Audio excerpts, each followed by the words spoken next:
welcome. It is so great to have you joining us today. I am your host, and I'm here with our resident expert. And today we are doing a deep dive into something that, well, I think almost everyone worries about at some point. Oh, absolutely. Everyone worries about this. Hello, everyone. I am very happy to be here today. So we are talking about the art of speaking better at work. Have you ever noticed how the hardest person in the room is, they're rarely the one who actually sounds the smartest? Yeah, that is so true. It happens all the time. Right. And we often assume that great speakers are just born with a special gift. Like we watch someone command a meeting and we think it is pure magic. But the truth is, speaking well at work is not a magical talent at all. No, not at all. It is really just a predictable set of habits, just simple habits. And the best part is, literally anyone can learn them. I love that. Anyone can learn them. Okay, let's unpack this. Because our mission today is to help you, our listener, understand how to express your ideas clearly and, confidently without feeling overwhelmed or panicked. Exactly. We tend to build up communication to be this mysterious art form. But really, clear communication is just about understanding how the human brain processes information. Just how the brain works. Right. When you understand how other people listen, you can easily change how you speak. That makes a lot of sense. So before we even talk about the words we use, we have to look at what happens in the brain before we even open our mouths.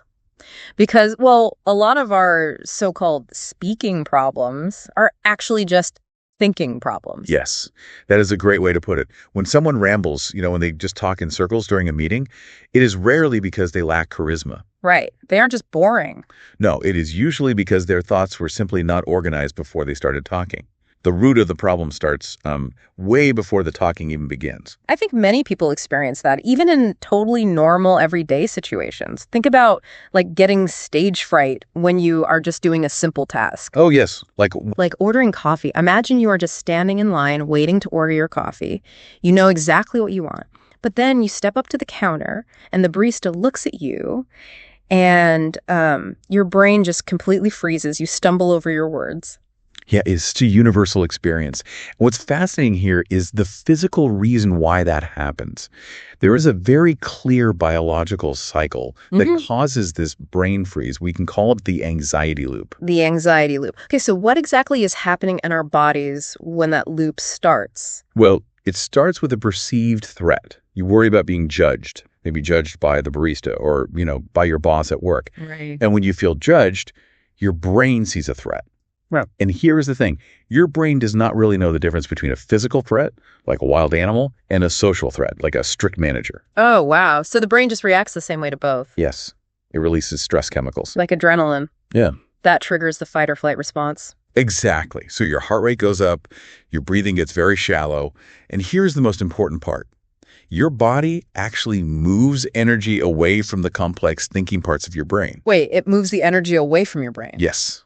It sends that energy to your muscles so you can literally run away. That is why you cannot find your words. Your language center is temporarily losing power. That is so interesting. It is like a biological misfire. So because you cannot think clearly, you speak poorly. Right. You might ramble or use the wrong words.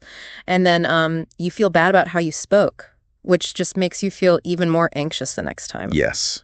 That is the loop. And to stop this loop, you cannot just tell yourself to be more confident. That does not work. No, that never works for me. You have to interrupt the physical response. You must take a breath, a slow, deep breath. Just to calm the nervous system down. Exactly. You have to tell your body that you are safe.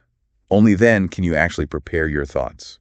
And preparing your thoughts is so critical because of this concept called perceived competence, which is essentially how capable people think you are. Yes, perceived competence. It turns out human beings are very quick to judge. People will judge your entire skill set based on your communication style in just the very first few sentences you speak. It is very true. Think of communication as the delivery system for your actual expertise. The delivery system, I like that. Yeah, you might be the smartest engineer or the best designer in the whole company. But if you sound completely disorganized in those first 10 seconds, well, people will naturally assume your work is disorganized too. Oh, that feels incredibly unfair. It does feel unfair. But human brains are lazy, and busy people are always looking for shortcuts. They use your speaking style as a shortcut to measure your competence. So since the root problem is disorganized thinking and the stakes are that high, How do we fix it? Like, if my brain is short-circuiting from nerves, I need a very simple structure to fall back on. You do. And the best structure you can use is called the point first principle. The point first principle. Yes. This simply means you must state your main point or your final conclusion before you give any of your reasons or background information. Okay, I like to think of this like giving someone a map before you take them on a hike in the woods. Oh, that is a great analogy. Yeah, because if I just lead you into the trees without explaining where we are going, you will spend the whole time wondering if we are lost. But if I show you the map first and I say, hey, we are going to the lake, then you can relax and just enjoy the walk. That is a wonderful metaphor. That is exactly what the point first principle does for your listener's brain. At work, busy people actually want the spoiler. They want the end of the story first. Yes, they have a limited amount of working memory. So if you tell a long story and you put your main point at the very end, they have to hold all your random details in their head. They're trying to guess what it all means. It just exhausts them. Let's look at an everyday example of how this goes wrong. Imagine you need to talk about a problem with, say, a budget spreadsheet. Okay, a spreadsheet. A nervous person might start with a long backstory. They might say, well, yesterday I was looking at the budget and I saw some weird numbers. So I called the finance team and we talked for a while. And it turns out someone typed in the wrong category. Right. And the listener is completely lost in the woods. Yeah. They're sitting there wondering, why are you telling me this? Exactly. Now, here is the good point first way. You start with the destination. You simply say, we need to redo the budget. That is your main point. Right. Then you explain why. I found a typing error in the spreadsheet and finance confirmed it. It is so much clearer. You give them the map right away. And to help you do this automatically, there is a very simple tool you can memorize. It is called the PRP framework. Let's walk through it slowly. Yes, the PRP framework. It is very helpful. The first letter is P. P stands for point. So you state your main idea clearly. Right. The next letter is R. R stands for reason. This is where you explain why your point matters or why you believe it is true. P is point. R is reason. Then comes E. E stands for example. This is where you share a simple story or maybe a specific piece of data to prove your reason. Yes. And finally, the last letter is P again. P stands for point. Yeah. Simply say your main idea one more time to wrap everything up nicely. Point, reason, example, point. Exactly. It creates a perfect, predictable package for any thought. Now, along with PREP, there is another mental tool for organizing your thoughts.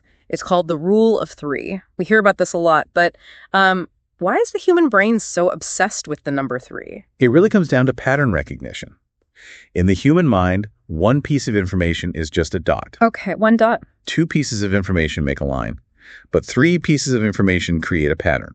3 is the smallest number needed to create a complete, satisfying picture in the brain. Oh, I see. So if your boss asks you for a project update and you have like 5 things to share, you should compress them down to 3. Exactly. Group some of them together. Keep it simple. And beyond just sounding better, the rule of 3 gives you a built-in stopping point. A stopping point is so important. It is. Because when you are nervous, it is very easy to just keep talking, just ramble. Yeah.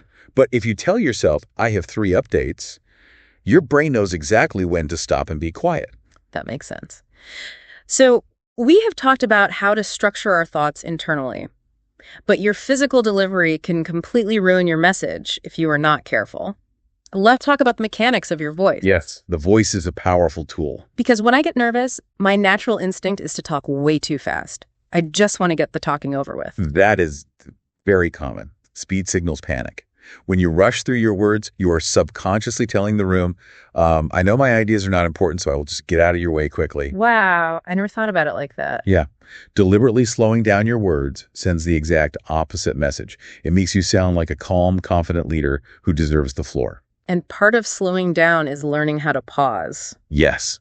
A deliberate, silent pause of 1 or 2 seconds is incredibly powerful, draws everyone's attention to your next words. Okay, wait, here's where it gets really interesting. Because I have to challenge you on the pause, though. Okay, go ahead. If I pause for 2 whole seconds in a high-pressure meeting, isn't someone just going to talk over me? It feels like giving up my turn. That is a very valid fear. It feels risky, Yeah. but usually it does the exact opposite. Really? Yes. When you are speaking smoothly and you suddenly stop and hold a confident silence, people instinctively lean in. They wonder what happened. It creates dramatic tension. Silence commands the room much better than noise does. That is fascinating. Which brings us to filler words. Words like or like. Like filler words. Can you explain that a little more? Is it really that bad to say occasional? I mean, I feel like everyone does it. I have tried to stop saying but it feels like the harder I focus on stopping, the more I do it. It is like my brain panics when there is dead air. That's a great point. Yeah. First, we should clarify that occasional filler words are completely normal. Everyone uses them. You just heard me say a few minutes ago, the issue is only when they become a huge distraction, when there are too many of them. But you are right. Trying to suppress them does not work. You cannot focus on what not to say while also trying to make a smart point. So what is the alternative? If we can't just try to stop. You have to replace the behavior. Do not try to stop saying, Instead, train yourself to replace the urge to speak with a silent pause. Replace it with silence? Yes. When your brain is searching for the next word, just let the air stay empty. A filler word makes you sound lost and unprepared, but a silent pause makes you sound deep and thoughtful, even if you are just trying to remember what comes next. That is a brilliant way to think about it. Just embrace the silence. Now, what about the tone of our voice? Let's talk about uptalk. Why does that ruin our authority? So uptalk is when your voice rises in pitch at the end of a sentence. It makes a normal statement sound like a question. Like you are asking something. Right.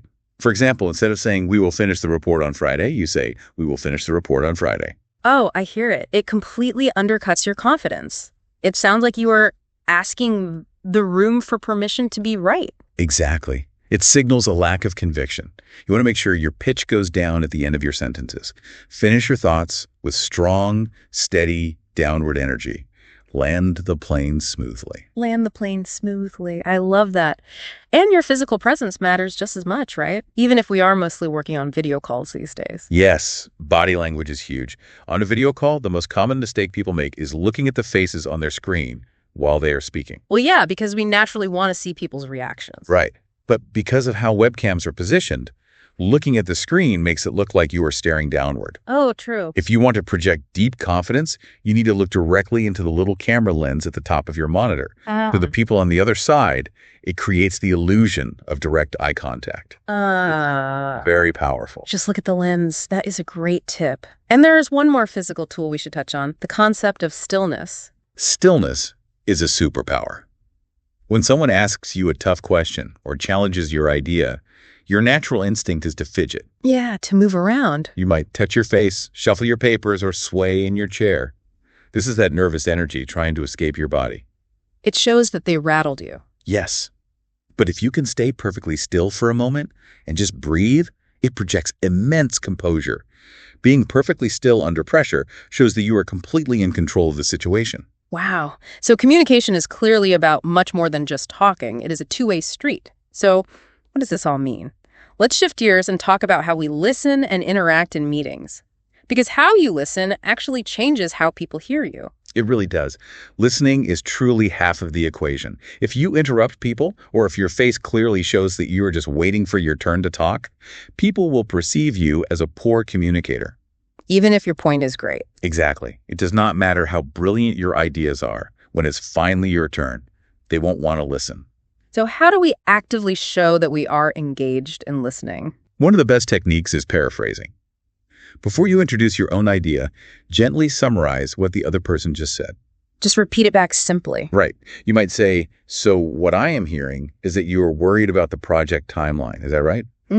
This makes the other person feel deeply respected and heard. I also love the technique of leaving a tiny beat of silence after someone finishes speaking right before you reply. Like, do not jump in the millisecond they stop. Yes, that is so important. Give their words a second to breathe in the room. It feels so respectful. It does. Now, while listening is crucial, we have to talk about the opposite extreme, the cost of silence. The cost of silence. Yes.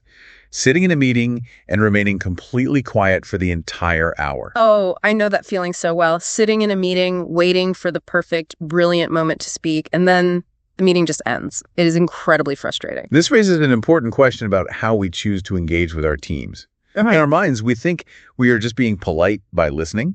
We think, I have nothing groundbreaking to add, so I will stay quiet. Right. But to everyone else in the room, your silence is a blank screen. And human beings usually project negative things onto a blank screen. Exactly. They rarely assume you're just feeling shy or thoughtful. Hmm. Instead, they assume you do not care about the project, or they assume you just blindly agree with whatever everyone else is saying. You lose your influence.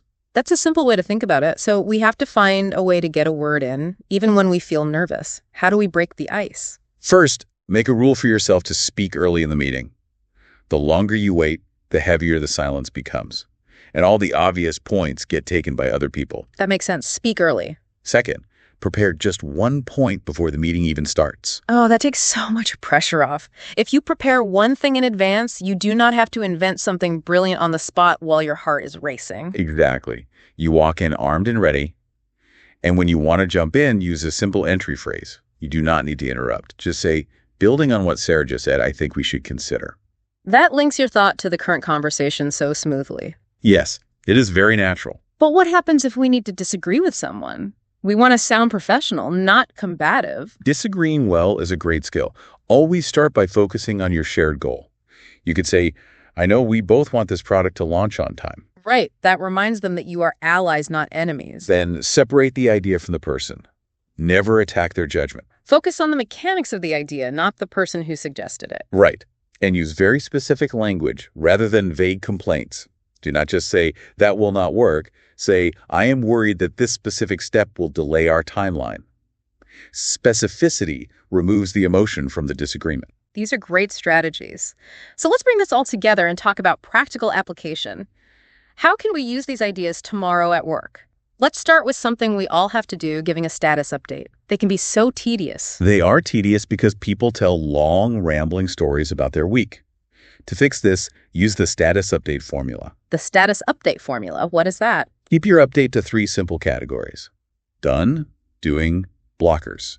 Done, doing, blockers. Let's clarify those. Done is simply what you finished this week. Correct. Doing is what you are actively working on right now. Yes. And blockers means what is standing in your way or what help you need from the team. Yes, that is it. No one needs a chronological timeline of your Tuesday. Just stick to those 3 points and you will sound incredibly sharp and organized. That is so easy to remember. What about formal presentations, like when we have to use slides? The golden rule of presentations is never read your slides out loud. The human brain can read text much faster than you can speak it. Oh, that is very true. If you read your slides, the audience will finish the sentence before you do, and then they will just get bored waiting for you. So your slides should just be a visual aid, not a script. And there is a big difference between spoken English and written English, right? A massive difference. Written English can be complex. When you read a document, your eyes can jump backwards. You can reread a long, confusing sentence to figure it out.